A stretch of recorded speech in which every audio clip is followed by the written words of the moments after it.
I've been at the same startup for 5 years. Here's what that actually looks like from the inside. Today, we're jumping right into this explainer of a punchy, viral script that breaks down the raw reality of a half-decade startup tenure. Okay, let's dive into this. 5 years. That's half a decade.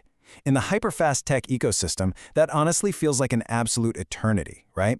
So you might be wondering what actually happens when you decide to just stay put while the rest of the startup world is spinning a million miles an hour around you. Section 1. Debunking the growth myth. Expectation versus reality. And this brilliantly illustrates the big misconception. Most people think staying at one place means you're not growing. It's like if you're not constantly job hopping, you're stagnating. And honestly, I used to think that too. That is, until the reality of living inside a startup completely shattered that assumption. Section 2. Wearing all the hats. Inside, something's brewing. But at a company called Something's Brewing, I went from executive to senior manager. Now in startup land, this isn't just some fancy title bump. It's a massive, fundamental shift in your daily scope and responsibility. Now, what's really interesting about this slide is seeing that insane workload stacked up.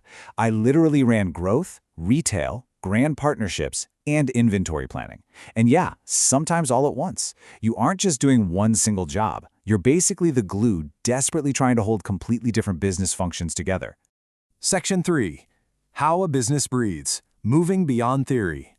Because when you are deeply entrenched like that, you learn how a business actually breathes. We're not talking about textbook theory here. This isn't some college case study.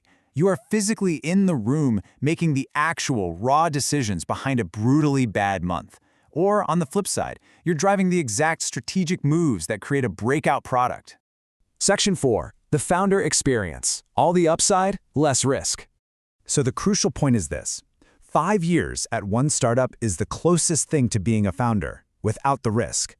By sticking around, you get the entire holistic view. You experience the immense pressure and that wild cross-departmental chaos of being a founder, but you get to do it without carrying all the ultimate financial and legal risk yourself. And I'd do it again. That definitive closing statement totally reframes how we think about company loyalty, doesn't it? Which leaves us with a really fascinating question to ponder. Would you do it again? Could you ignore the constant pressure to job hop so you could get a risk-free founder education? Thank you so much for joining me for this explainer, and I will leave you to chew on that one for your own career path.